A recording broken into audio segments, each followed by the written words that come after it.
YTBC, what's the deal? So December 11th, we should know more about this Canelo and Triple G situation. The WBC has extended the deadline, and they made it December 11th. So Canelo, Cotto should have ironed out all the discrepancies because we want to see that fight. Um, Canelo Alvarez, I see on BoxRec, is rated number one middleweight. Um, Triple G's number two, and I know that you know Canelo and his people say that he wants to fight at 155. He's comfortable there. They're just making 155 a new division. I've called it the Super Junior Middleweight division because, I mean, this middleweight title gets won at 159, then gets dropped to 157, 155, and then now the current champion is saying he wants to stay at 155. Um, One thing about this fight is I think this fight is going to be very competitive.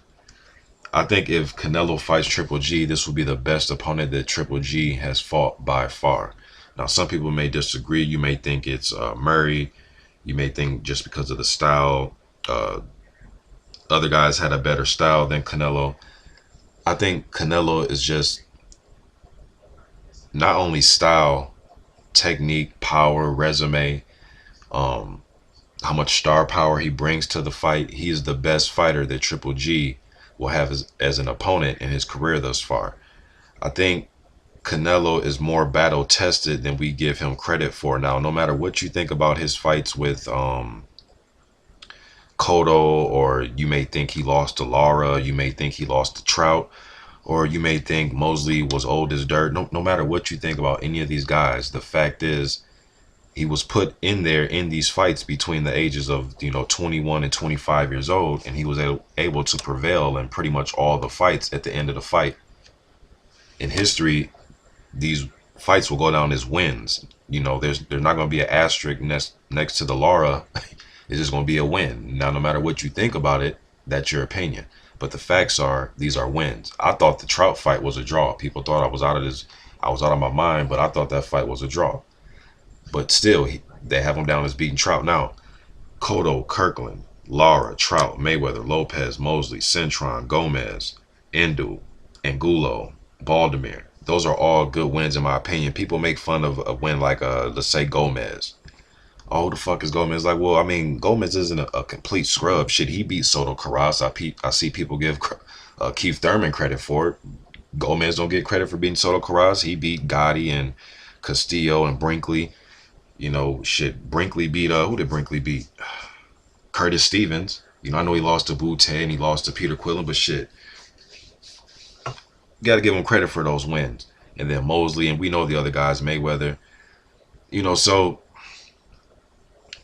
what that tells me is no matter what you think of his resume, even the Baldomir, I had one guy tell me, what, Baldomir? He's it's like, well, shit, man, Baldomir, he beat Zab Judah. I mean, Baldomir has been in there with some good guys. He's never been knocked out up until the point he fought Canelo. It's still a good win for a young guy trying to get some work. I would rather my guy get some work against a name opponent who has been a former champion at least, that's never been knocked out. He's older, veteran, cagey, but he's going to give my guy some work. I'd rather my guy get a win like that over opponent like that, rather than some guy that's 17-8 from fucking Eastern Idaho that works at a bar.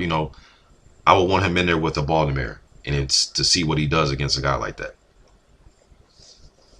So then the fans, they can compare it to a Zab Judah or Mayweather performance. They can compare my guy's performance to other accomplished fighters. That's how it works when you're bringing a young fighter up.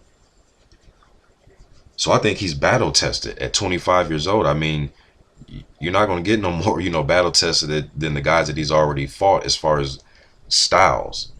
Lara, Trout, Mayweather, that's perfect for, those are perfect styles to see how my fighter does against the boxers. Guys who come forward and slug, Angulo, Kirkland, those are perfect styles. No matter what you think of Kirkland and Angulo in their career at the time, their style is the same.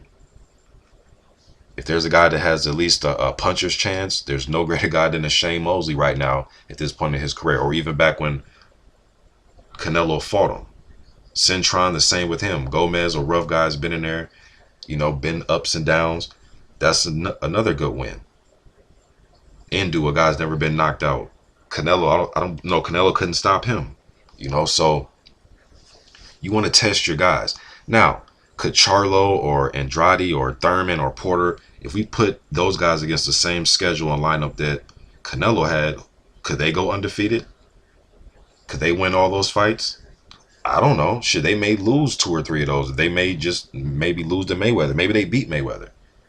But it's not a sure thing that they just have the same record like Canelo did. No matter what you think about the Lara and Trout fight, at the end of the day, he won the fights. I'm not sure the Charlo brothers run through that. I'm not sure. They could, but I'm not sure. When I look at Triple G and the guys he fought, Rubio, Uma, Lemieux, Monroe, Stevens, Murray, Macklin, those are all good wins. Those wins will let me know that you're battle tested. Then the fact that he stopped all those guys, battle tested. Forgot to throw Gil in there. Gil actually was having some partially decent moments when he was moving. Then he just started getting tagged and he couldn't take the power. But when he was moving a little bit, he was making it, not as easy for Triple G. Then Triple G closed the distance on him. But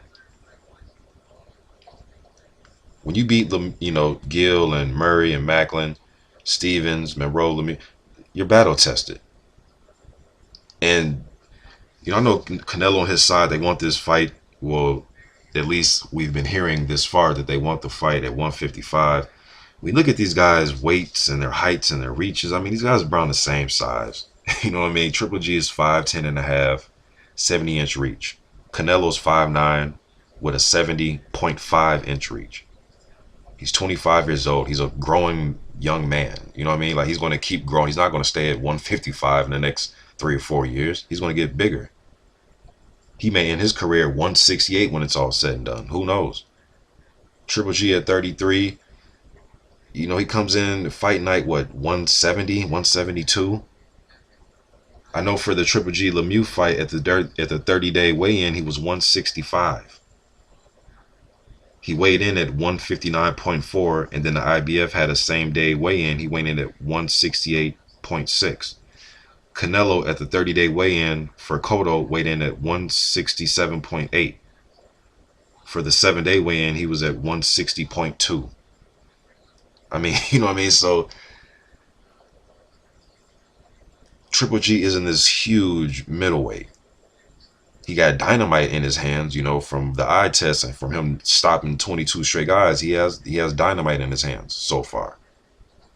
When he's hitting guys, they start doing a little dance. But I think that Canelo will be his toughest opponent, and I don't think it'd be as easy as I thought it would be at first. I just don't think it's going to be as easy. I would favor Triple G, but I think it goes to a decision, and I think he may win the fight 7 rounds to 5. I don't see this being a knockout. I think Canelo stops the 22 straight stoppage streak, but I would favor Triple G to win a close decision. And I know some of you think I'm out of my mind, but I just don't see this being an easy fight. I've been watching a few Canelo fights just over the last 2 weeks. Just watching his fights. I rewatched the Cotto fight, and I was watching fights going into that fight also. But just been watching more of his fights, and I've been watching some Triple G, and I don't see this being a blowout. I see it being a very close fight. The Triple G will probably have to win the last probably 3 or 4 rounds decisively to win the fight. Probably last 3 rounds to win the fight. But I think he'll probably win like a 7 rounds to 5, 8 rounds to 4, maybe somewhere in there. Just my opinion. YTBC. I'm out.